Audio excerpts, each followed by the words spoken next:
kids stories. Okay, तो ये उसी क्रीपी क्रिएचर वाले का सेकंड पार्ट है। उसमें ये हुआ था कि जो बेबी थी ना, उसको नीचे वो मेन होल में गिर गई थी, ब्लैक होल में, और वहाँ पर उसको किसी क्रीचर ने पकड़ लिया था। और बाद में वो वहाँ से उसके बाबा जल्दी से उसको लेकर वापस आ गए थे रेन के अंदर। अब होता ये कि बेबी जब वापस आ जाती है ना, तो उसके पाँव के ऊपर जो है वो बहुत सख्त निशान पड़े होते हैं अभी तक। वो हालांकि डॉक्टर को भी जाके दिखाते हैं।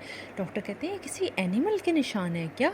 तो उसके बाबा कहते हैं नहीं नहीं नहीं, लेकिन उसको सही स्टोरी नहीं सुनाते डॉक्टर को ना, अंकल को। वो कैसे कहते हैं हाँ किसी एनिमल के हैं, शायद ठीक हो जाएंगे। तो डॉक्टर कहते हैं अच्छा, वैसे एनिमल कोई बहुत बड़ा एनिमल लग रहा है, ये एनिमल के वैसे लग नहीं रहे हाथ। लेकिन उसके बाबा बार बार इंसिस्ट करते हैं नहीं नहीं ये एनिमल के ही हैं। अब क्या होता है कि आहिस्ता आहिस्ता ना वो और डार्क होने लग जाते हैं और बिल्कुल ब्लड जैसे फील होने लगते हैं। बेबी को इतनी पेन होती है कि वो चल भी नहीं पाती। तो वो बहुत बहुत बहुत परेशान हो जाते हैं, उनको समझ नहीं आती वो क्या करें।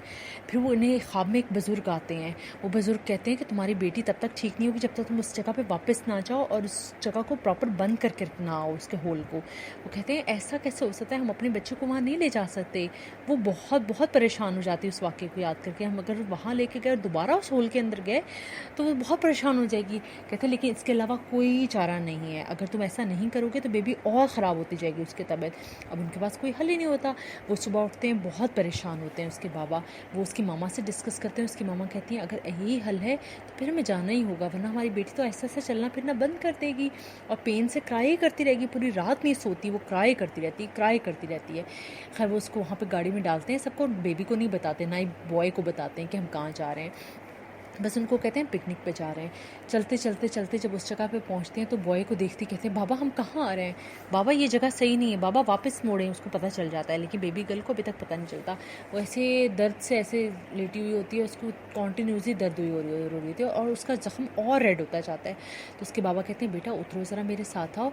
उस बेबी गर्ल को ऐसे उठाते हैं और कहते हैं मेरे कमर पर रस्सी बांधो, मैं नीचे उतरने लगाऊँ। खैर उसकी मामा जो होती हैं वो लेके ना उसको नीचे उतरने लग जाती हैं। तो उसके बाद जो है ना वो नीचे की तरफ जो है जब उतरते हैं, उसके बाबा ऐसे रस्सी बांध के बेबी गर्ल को साथ लेके, तो नीचे से उनको अजीब अजीब वियर्ड आवाज़ें आती हैं। ये देखो फिर आ गई। तो वो बहुत स्केर हो जाती है, गर्ल ऊंची ऊंची क्राई करने लगी। तो उसके बाबा उसके ऐसे माउथ पे हाथ रखते हैं और उसे कहते हैं यू ट्रस्ट अल्लाह ताला? कहती है येस। You trust me? वो कहती है येस आई ट्रस्ट यू। तो कहते बस क्वाइट हो जाओ। खैर वो अंदर जाते हैं, अंदर जाके ना उनके पास एक उसके जो क्लोथ्स उसने गर्ल ने पहने होते हैं ना, वो उन्होंने हैंड में पकड़े होते हैं उस दिन। वो जाते हैं और अंदर जाके ना ऐसे वो क्लोथ्स फेंकते हैं ऐसे दूर करके ना। तो क्रीपी क्रीचर भाग के उन क्लोथ्स को पकड़ने के लिए आती है। उसको वही स्मेल आ रही होती है जो पहले उस गर्ल से आई होती है। वो जाकर उसको स्निफ करने लगती है, हाँ इसमें से तो ब्लड की इशू आ रही है। उसको ऐसे खाने की कोशिश करने लगती है। उतने में क्या होता है वो जल्दी से उसके बाबा ऐसे ऊपर से अपनी रोप खींचते हैं। उसकी मामा उनको जल्दी जल्दी पुल करने लग जाती है ना। जब ऊपर जाती रहती है जैसे ऊपर जाते हैं तो वो एक बिग सा उसका ढक्कन साथ लेके आए होते हैं। वो ढक्कन उसके ऊपर रखते हैं और उसको ऐसे सील करने वाला मटेरियल लेके आते हैं। तब तक वो सील करते रहते हैं जब तक कि वो क्रीचर बिजी रहती है उसके कपड़े खाने में ना। जब पूरे कपड़े खा लेती है तो उसको बीच में से मीट तो मिलता ही नहीं है। तो उसको समझ आया थी कि उसको ऐसे ना ट्रैप किया गया उसको ना। वो जल्दी से ऐसे भागती है करके ऊपर की तरफ ना। लेकिन जब ऊपर जाती है तो ऊपर से बंद होता है। वो ऊपर भारी पत्थर रख देते हैं ताकि वो नहीं हिल सके।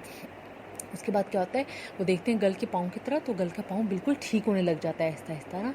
वो जल्दी से कार में बैठते हैं और कार में बैठ के वापस अपने होम आ जाते हैं। वापस आके आहिस्ता आहिस्ता गर्ल बिल्कुल ठीक हो जाती है और वो बॉय को कहते हैं अब कोई भी इसके सामने इस बात का जिक्र दोबारा नहीं करेगा, ये आहिस्ता आहिस्ता फॉरगेट हो जाएगी। खैर वो दोनों बच्चे आहिस्ता आहिस्ता बॉय को याद रहता है लेकिन गर्ल को वो फॉरगेट हो जाती है। तो इस तरह से फिर आहिस्ता आहिस्ता हैप्पी रहने लग जाते हैं। Subscribe to our channel and hit the bell.